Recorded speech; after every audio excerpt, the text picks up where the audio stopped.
The red sky of Kareth 9 was filled with smoke, fire, and dust. The war had torn the ground apart.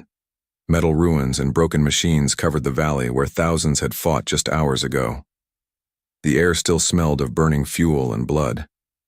Amid the wreckage, a single alien soldier lay half-buried in ash. Her name was Tirana.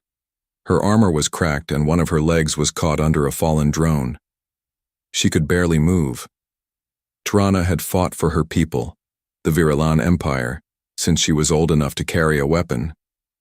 Her kind were tall, silver-skinned, with smooth ridges along their arms that glowed faintly when angry or afraid. They had once believed themselves unstoppable, but that belief had been broken the day the humans arrived. The humans were supposed to be primitive, short-lived, and careless. Instead, they were clever, fast, and terrifyingly brave. They fought like creatures who had nothing left to lose. When the human fleet came to Kareth 9, the Virilans thought victory would be easy. They were wrong. The skies burned for 7 days. Then, the human landing troops descended like fire. Their armored walkers and drones shattered the Virilan lines. Tirana's unit was ordered to retreat, but she never made it back to the extraction craft. A plasma burst hit her from behind, and everything went black. When she woke, the battlefield was silent. Her comms were dead. Her people were gone. The world had turned cold and empty. She tried to pull her leg free, but pain shot through her entire body. The sun was setting behind the dark clouds, and the shadows grew long across the field.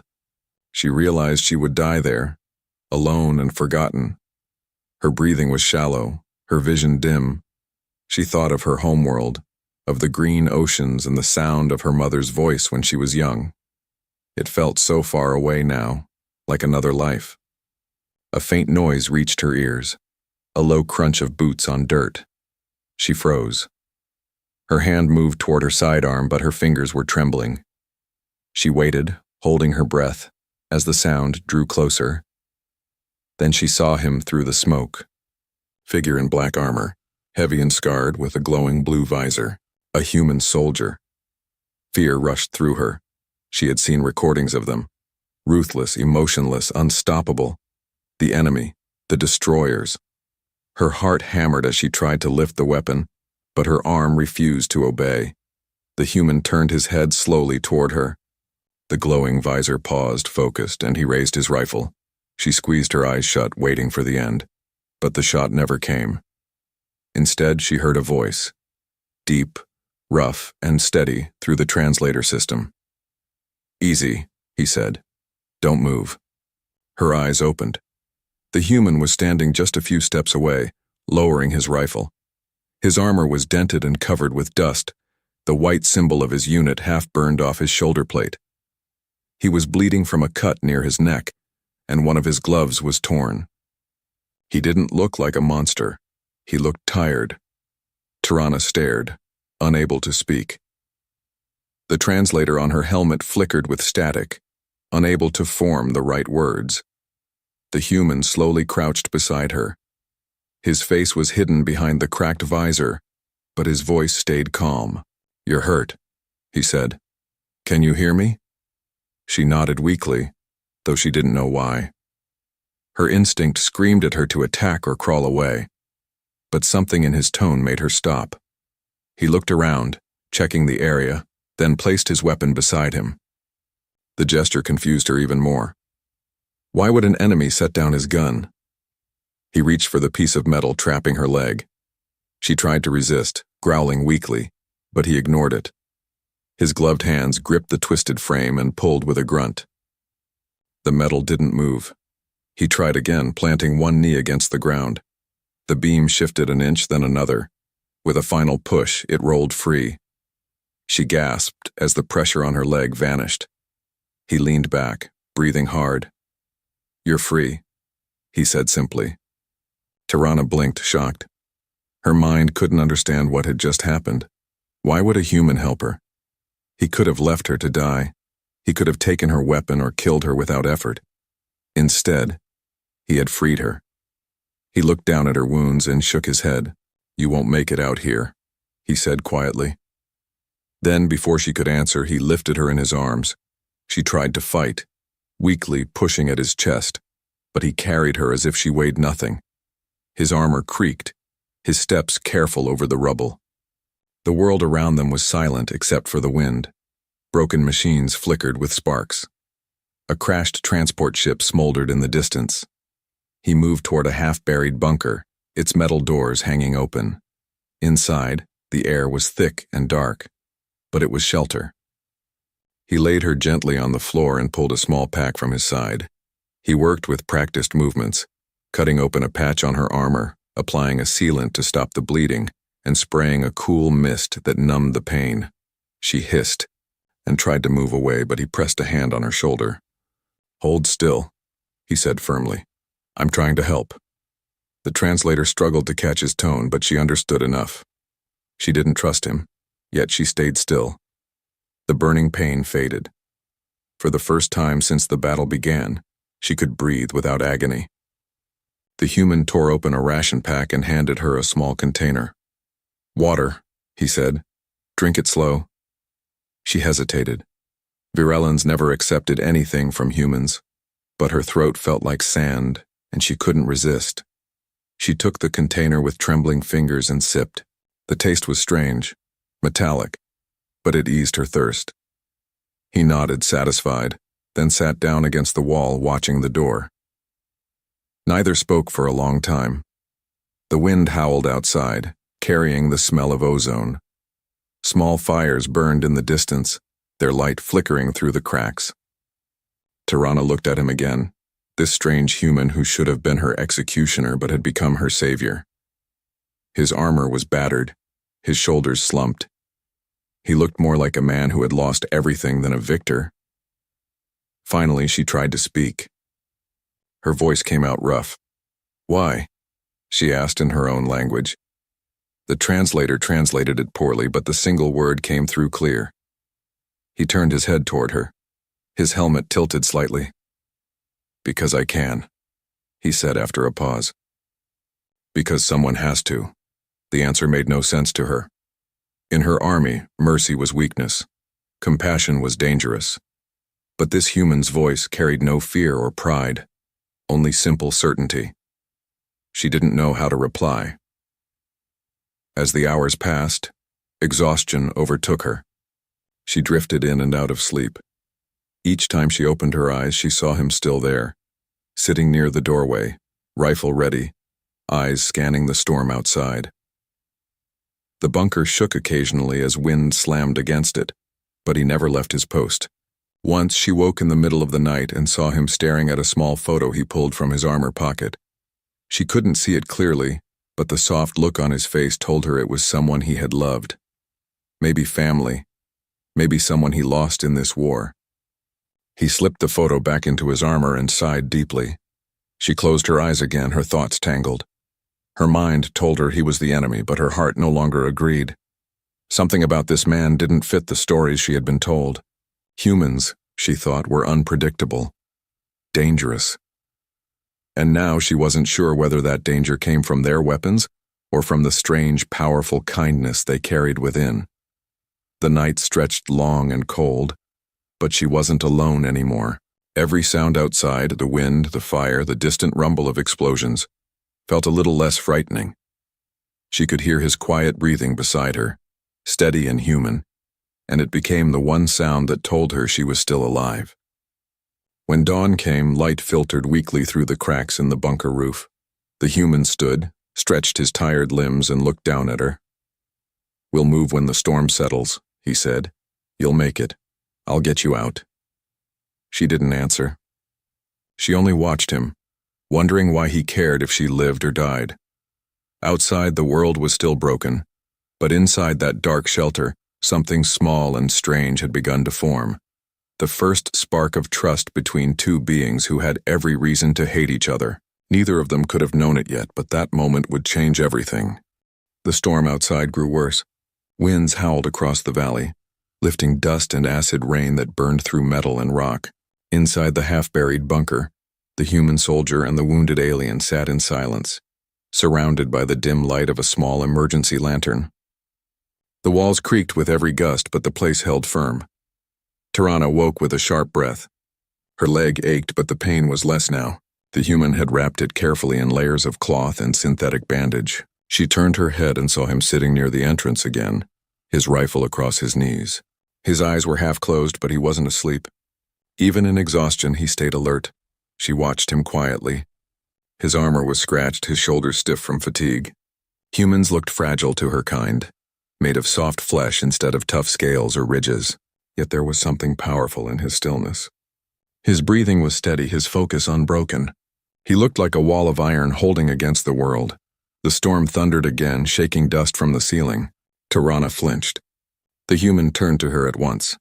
"It's all right," he said. "It's just wind."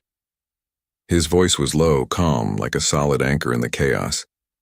She hesitated, then asked softly through her translator, "Your name?" He seemed surprised that she could speak his language now.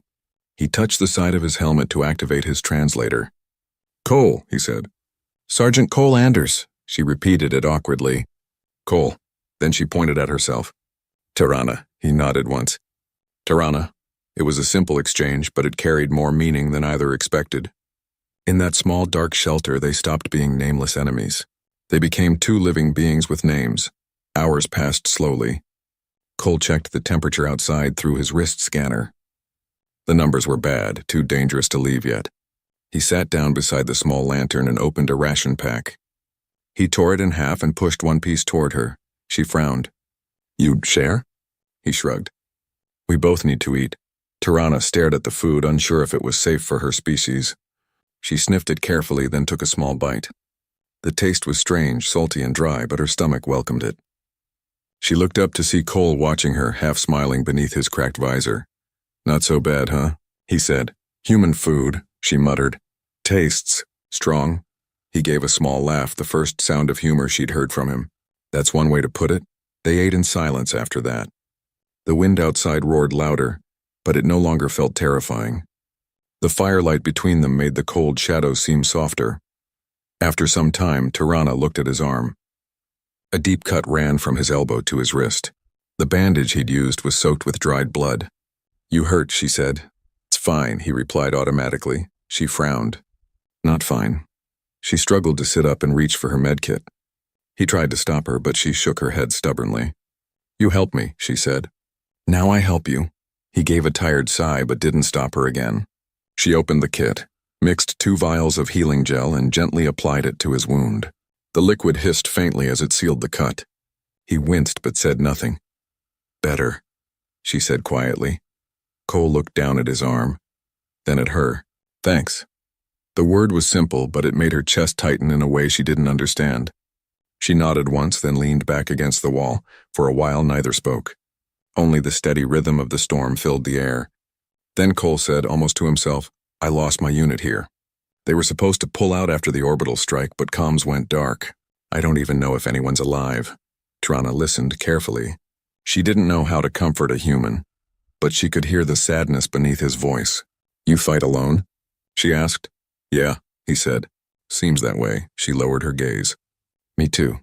Their eyes met across the dim bunker. For a moment, the war outside felt far away.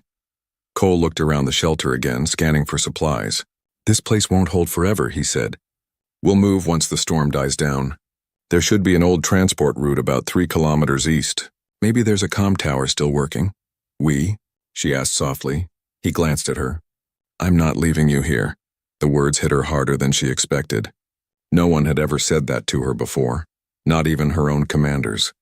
In her army, soldiers were expected to die quietly if they fell. But this human, this stranger from a world she'd been taught to hate, had decided to risk his life for hers. As the hours dragged on, she began to study him more closely. The small scars on his hands, the wear in his armor, the patience in his movements. He wasn't like the others she'd seen on the battlefield. There was no arrogance or hatred in him, just endurance and a strange quiet strength. She wanted to ask him more, why he fought, what drove his people, but words felt heavy. So instead, she listened to the sound of his breathing, the hum of his suit's air filters, and the slow drip of rain outside. At some point, she fell asleep again. When she woke, Cole was gone from his spot near the door. Panic rose in her chest. She pushed herself up, ignoring the pain, but then she heard him returning. He was carrying a small metal crate he must have dragged in from outside. His armor was wet from the acid rain. The outer layer burned in several places. "You go out?" she asked, alarmed. He dropped the crate near the fire and exhaled. "Had to. Found a supply pod half buried near the ridge. Got lucky. More water packs, a thermal blanket, and a flare gun. You could die," she said quietly. He shrugged again. "You could have too." The answer silenced her. He handed her one of the water packs and wrapped the thermal blanket around her shoulders. It was warm, soft, and smelled faintly of smoke. "Thank you," she said softly. He looked at her for a moment. "Don't thank me yet. We're not out of this." The rest of the day passed in uneasy peace. They talked a little more about small things. She told him that her homeworld had silver oceans and crystal cities that rose above the clouds. He told her about Earth, blue skies, green forests, and a little town where he used to fish with his brother. Their stories were simple, but the way they spoke made them real. By the time the storm began to fade, the bunker felt different. It was no longer a prison of fear, but a fragile home built between two enemies who no longer saw each other that way. That night, as they prepared to rest, Tirana looked at him and said quietly, "You are not what they told us." He tilted his head. "What did they tell you? That humans are wild, cruel, that you destroy everything you touch." He was silent for a long time. Then he said, "Maybe that's true, but sometimes we fix things too." She watched him for a while longer, unsure what to say. Then she turned her gaze to the small fire between them. "You fixed me," she whispered, though she wasn't sure he heard it. The storm outside finally began to weaken. The wind slowed and the rain became a faint hiss. Through a small crack in the wall, a pale moonlight slipped inside, touching the floor with silver light. Cole stood and checked his weapon, his armor humming softly. "Tomorrow we move," he said. "We'll find the comm tower. Someone has to be out there." Tirana nodded slowly. "I follow." He gave her a faint smile. "Then rest, soldier." She lay down under the thermal blanket, her eyes heavy. The warmth eased her pain. Before sleep took her, she looked one last time at the human sitting by the door, still guarding her as he had since the moment he found her. She thought of the way he said her name, the calmness in his voice, and the strange safety she felt beside him. It was a feeling she had never known in war. She realized then that no matter what happened next, she would remember this man. Outside, the last echoes of thunder rolled away across the valley. The war would go on and the galaxy would still burn. But inside that tiny shelter, between a wounded alien and a weary human, something rare had begun to grow, a fragile hope that maybe enemies didn't have to stay enemies forever. When the morning light finally broke through the clouds, it fell weakly over the ruins of Kareth 9. The storm had passed, leaving behind puddles of acid water and twisted metal scattered like bones across the barren land. The air was still heavy but clearer than before. Inside the bunker, Tirana woke to the soft sound of movement. Cole was already up, checking his gear. He had removed the damaged parts of his armor and tightened the joints with pieces scavenged from the crate he'd found. His hands moved quickly but carefully, every motion filled with purpose. When he noticed her watching, he gave a small nod. "Morning," he said. She tried to sit up, testing her leg. The pain had dulled, though she still limped. "The storm over?" "Yeah," he said. "It's quiet now. Good enough to move." He walked to the bunker's entrance, scanned the horizon with his visor, and came back with a frown. "Visibility's better, but not by much. We'll have to move fast before any patrols show up." She looked down at the floor, unsure. "I slow you down," she said. Cole shook his head. "You'll keep up. I've seen you fight, remember? You're tougher than you think." The compliment caught her off guard. She didn't reply, but a small warmth spread through her chest. No one had ever spoken to her like that, not as an enemy, not even as a comrade. He packed what supplies they had: water, rations, and the flare gun. He also gave her a smaller weapon he'd repaired from the wreckage. "Keep it," he said. "If something happens, you'll need to defend yourself." She hesitated before taking it. "You trust me." "With this?" He looked her in the eye. "If you wanted to kill me, you would have done it already." She didn't argue. When they stepped outside, the air stung their lungs. The land stretched far in every direction, gray, empty, and cruel. The remnants of war littered the plain. Broken helmets, shattered drones, and dark stains that told their own silent stories. Cole adjusted the straps on his armor and started walking east. Tirana followed behind him, her steps uneven but steady. Hours passed. They moved through valleys filled with black sand and crossed bridges of fallen ships. Cole checked his scanner often, searching for energy signals or working beacons, but all he found were weak distortions. The sun above was pale and distant, filtered through layers of smoke. From time to time, he glanced back to make sure she was keeping up. She said little, conserving her strength. When she stumbled, he offered his hand, and she accepted it without a word. They climbed over debris together, moved through shadows together. Each step brought them closer, not as enemies or allies, but as survivors. By midday, they reached a ridge overlooking what used to be a supply station. The buildings were half collapsed, but a communications tower still stood in the center, though its top was bent. Cole's visor beeped faintly. "There," he said. "If we can reach that tower, we might be able to send a signal." Tirana shaded her eyes, studying the distance. "Too open," she said. "No cover," he nodded. "Yeah, we'll have to move at dusk." They took shelter under the remains of a transport hull. Cole used his small toolkit to fix his visor and shared another ration with her. They spoke little while eating, but the silence felt easy now, not cold. After a while, Tirana looked at the horizon and said softly, "My people will not come back for me. They think I'm dead." Cole glanced at her. "You sure?" She nodded. "Virellan Command does not rescue those left behind. Waste of resources." He was silent for a moment, then said, "Your people sound like ours used to be. Before we learned what it cost to leave someone behind." She looked at him curiously. "You never leave your fallen?" "Not if we can help it," he said. "We go back for them even if it kills us. That's how we stay human."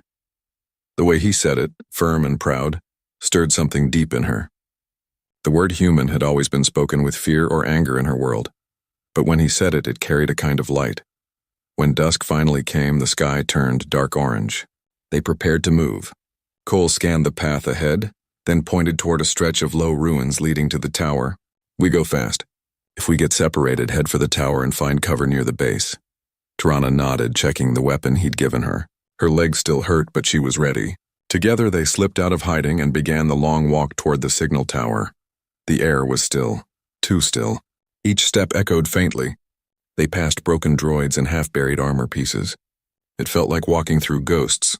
Halfway across the field, Tirana's ears twitched. "Stop," she whispered. Cole froze. "What is it?" "Movement," she said. Her senses were sharper than his, and she could feel the vibration through the ground. Seconds later, a faint metallic clatter reached them. Then from behind a pile of wreckage, a group of scavenger drones rolled into view. Their lenses glowed red, scanning for life signs. Cole's jaw tightened. "Get down," he whispered. They crouched behind a fallen beam as the drones moved closer. There were 6 of them, armed with shock weapons and claws built to tear through armor. They were leftovers from the war, machines with no masters now hunting anything warm-blooded for energy. Cole held his rifle steady. "On my mark," he said quietly. She nodded, gripping her weapon. When the nearest drone turned its sensors toward them, Cole opened fire. His rifle spat blue bursts of light, tearing through the first 2 drones. Tirana joined in, her shots fast and precise. Sparks flew as metal bodies collapsed, but the remaining drones charged at full speed. One leapt onto Cole, knocking him backward. He struggled as the claws tore at his shoulder plate. Tirana limped forward, raised her weapon, and fired. The drone exploded in a shower of sparks, its metal pieces clattering across the ground. Another came at her from the side, but Cole rolled and shot it down before it reached her. The fight lasted less than a minute, but when it ended, both of them were panting. The air smelled of burning oil. Cole reloaded his rifle. "You all right?" She nodded. "You?" He smiled faintly. "Still standing." She looked at the destroyed drones and then back at him. "You fight well," she said. "So do you," he replied. They shared a look that needed no translation. Then they turned toward the tower again. By the time they reached its base, night had fallen completely. The tower was taller than it looked, but half its structure had collapsed. Cole climbed a few meters and checked the power relay. "Dead," he muttered. "But the backup might still work." He began connecting wires from his wrist unit to the old relay. Sparks flew, but the panel flickered to life. "Come on, just give me something." After a few tense seconds, a weak signal light blinked on. Tirana's eyes widened. "It works?" Maybe, he said. If I can boost it. He typed on his wrist pad, trying to amplify the range. The static hissed, then cleared for a moment, long enough for a few garbled words to pass through. Unit. This is command. Identify. Cole's eyes lit up. He leaned closer to the mic. This is Sergeant Cole Anders, Ground Team 371. Requesting immediate evac. Coordinates. Before he could finish, a new sound tore through the air. A distant roar, mechanical and loud. Tirana turned toward the dark horizon. They heard us, she whispered. From the shadows, more drones appeared, these larger and more dangerous. Battle models still following old war protocols. Cole grabbed his rifle. We'll have to hold them off until they lock on our signal. Tirana steadied her weapon beside him. Then we fight together. He looked at her, a fierce determination in his eyes. Yeah, together. The drones advanced, their red lights glowing through the smoke. The two of them stood side by side under the broken tower, ready for whatever came next. As the first shots rang out, Tirana realized something strange. She was no longer afraid, not of death, not of the humans, not even of the endless war. Because in that moment she knew she wasn't alone. The battle that followed was fierce. Fire lit up the darkness and the sound of gunfire echoed across the empty fields. Cole moved with precision, covering her every step. When her weapon jammed, he threw her his backup pistol without hesitation. When one of the drones lunged for him, she pushed forward and struck it down with a burst that burned through its core. The tower shook from explosions and the air filled with smoke, but they stood firm. When the last drone fell, silence returned. Cole dropped to one knee, exhausted. Tirana knelt beside him, her breathing ragged. Signal sent, she asked. He looked at the blinking light on his wrist pad and nodded weakly. Yeah, someone's coming. She stared at him through the haze. You saved me again, he smiled faintly. We saved each other. The sky above them flickered with distant flashes, the glow of engines breaking through the clouds. Help was coming, but neither of them knew yet that their rescue would change more than just their lives. It would start something the galaxy had never seen before, a story that began with a war and ended with an unlikely bond between two survivors who refused to give up on each other. The night sky burned faintly with light from above. The sound of engines echoed through the clouds, deep and powerful, unlike anything Tirana had ever heard. She turned her eyes upward and saw a shadow break through the smoke, growing larger every second. It was a human dropship, its searchlights cutting across the battlefield like twin suns. Cole leaned against the broken relay tower, breathing hard. His armor was cracked, his visor half broken, but when he saw that familiar ship, relief flickered in his eyes. They got the signal, he said quietly. Tirana looked at him, unsure how to feel. Rescue was supposed to mean safety, but she was not human. To the soldiers coming down, she would still be the enemy. The dropship hovered above the ruins, stirring up dust and debris. A ramp extended from its belly, and 3 human soldiers jumped down, their rifles sweeping across the ground. Their armor was bright and new, marked with the insignia of Cole's unit. Sergeant Anders, one of them called through the noise. We read your beacon. Holy hell, we thought you were dead. Cole tried to stand straight, his legs shaking. Not yet, he said, forcing a faint smile. Then he motioned toward Tirana, who stood beside him, watching silently with her hands slightly raised. She's with me. The soldiers froze. Their rifles lifted almost instantly, aiming at her. One shouted, Sir, that's a Varellan combatant. Step away, she's hostile. Cole's voice rose, rough but firm. Stand down. The tone in his words made them hesitate. The lead soldier lowered his weapon a fraction. Sir, you're injured. Maybe she... I said she's with me.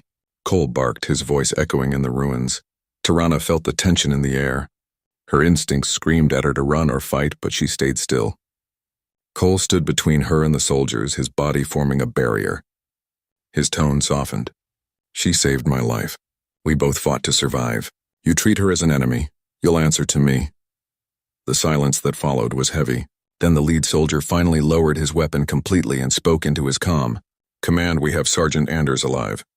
And he's bringing a Varellan survivor, awaiting instruction. The answer came after a long pause. Bring them both in. Cole turned to her and gave a small nod. You're safe now. She looked at him, unsure what safe meant in a human ship, but she trusted him. He had not left her behind. She took a careful step forward, limping, and followed him up the ramp. Inside the dropship, the air was cold and clean. The hum of the engines filled the cabin. Tirana sat across from Cole as the ship lifted off. The soldiers kept their distance, whispering among themselves. One of them stared at her like she was a bomb waiting to explode. Cole sat silently, his eyes half closed, exhaustion written all over him. Blood stained his sleeve, and one side of his face was bruised, but he looked peaceful. Tirana's gaze softened. She wanted to thank him, but she didn't know how. Her translator struggled with human emotions. The right words always seemed too small. After a long moment, she said quietly, "You could have left me." He opened his eyes. "Could have," he said simply. "Didn't want to. Why?"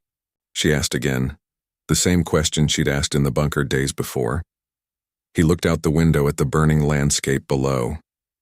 "Because no one deserves to die alone. Not even an enemy." His voice was quiet, but there was something unshakable in it. She didn't know what to say. For the first time in her life, she felt something unfamiliar. Respect mixed with something gentler, deeper. The dropship climbed higher through the clouds, leaving the battlefield behind. When the fire below finally disappeared, the stars came into view, thousands of them glittering against the black sky. Tirana had seen stars before, but now they felt different, almost alive. Maybe because for the first time she didn't feel small beneath them. Hours later, the ship docked at an orbiting station. The ramp opened to a bright hangar filled with noise and light. Medical teams rushed forward. Cole was helped onto a stretcher, but he kept his eyes on Tirana. "Don't let them hurt her," he told the medic beside him. "She's under my protection." The medic looked confused but nodded. Tirana followed as they moved him through the corridors. Everywhere she looked, humans stopped and stared. Some pointed, others whispered. Her translator caught fragments. "Enemy soldier. How's she here? Is that the one he saved?" She kept her head high, though inside she felt like an intruder in a strange dream. Cole was taken to the medical bay. She waited outside until a uniformed officer approached her. His expression was unreadable. "You are Tirana of the Viralan forces?" "Yes," she said cautiously. "I am Commander Hale," he replied. "Sergeant Anders reports that you aided him. Is that true?" "Yes," she said again, her voice calm but low. "We both survived because we helped each other." He studied her for a moment, then sighed. "You'll be kept under supervision until command decides what to do with you. No one will harm you." She nodded, though her chest tightened with unease. As the commander turned to leave, he stopped. "For what it's worth," he said, "you saved one of our best men." That means something. She wasn't sure what it meant, but she bowed her head slightly in reply. Later that night, when the station lights dimmed and the noise of the day faded, she found her way to the observation window. Outside, Earth hung like a blue jewel against the void. She had seen many worlds, but none as strange and beautiful. She stood there silently until she heard footsteps behind her. She turned and saw Cole walking slowly, his arm still bandaged. "You should be resting," she said. "So should you," he answered, a tired smile on his lips. She looked out the window again. "Your world, it is alive, so full of light." "Yeah," he said softly, "worth fighting for." They stood side by side, looking at the same stars that had once separated their worlds. After a moment, he said, "Command's talking about what happened down there. About us, some of them think it's a trick. Others think it's a miracle." She turned to him. "What do you think?" He met her eyes. "I think maybe the war's been going on too long. Maybe it's time someone remembered we're all just trying to survive." She didn't speak, but the words stayed with her. She thought of all the things she'd believed before, that humans were monsters, that mercy was weakness, that survival was victory. But now she saw things differently. She saw a human who could have been her killer become her savior instead. A silence grew between them, quiet but full of meaning. Then she said softly, "They will not forgive you easily." He smiled faintly. "Maybe not, but I can live with that." She looked at him, her throat tight. "And me?" He hesitated, then said, "You'll be treated fairly. I'll make sure of it." She nodded, but there was something deeper she wanted to say, something her language didn't quite have words for. In her culture, there was a phrase that meant life bound to life, spoken only when one being owed another more than gratitude. She whispered it in her tongue. The translator didn't catch it, but Cole saw the look in her eyes and somehow understood. He didn't answer with words. Instead, he reached out and placed his hand gently over hers. For a long moment, they just stood there in silence, watching the earth spin slowly beneath them. Days turned into weeks. News of their rescue spread through both sides of the war. Some called Cole a fool for saving an alien. Others called him something greater, a man who reminded the galaxy what humanity truly meant. As for Tirana, she stayed aboard the station, learning human language, walking among people who had once been her enemies. Some stared, others smiled. She began to see something she had never seen among her own kind: the power of compassion, the courage to forgive. One evening, she found Cole again at the same window. He looked stronger now, though a quiet sadness lingered in his eyes. "They're sending me home," he said. "Command thinks I need rest." She felt her chest tighten. "And me?" "They'll transfer you to a neutral zone," he said. Maybe you'll go home too someday." Tirana looked away. "Home is gone," she said softly. "But maybe I found a new one." He didn't reply for a while. Then he said, "Maybe we both did." The silence between them felt gentle, not heavy. Outside, the stars continued to shine. The same stars that had witnessed their battle, their fear, and their strange friendship. When he finally turned to leave, she whispered, "Cole." He stopped. "Thank you for seeing me," she said. "Not as enemy, as living." He smiled, tired, real, human. "That's what we're supposed to do." And with that, he walked away down the bright corridor, leaving her standing by the window. She looked once more at the blue planet below and felt something bloom quietly inside her. A new understanding of what strength truly was. They had both come from war. They had both lost everything. But in the ruins of a broken world, one human act had changed them forever. For the first time in her life, Tirana believed that maybe, just maybe, peace was not impossible. It began with one soldier refusing to leave another behind.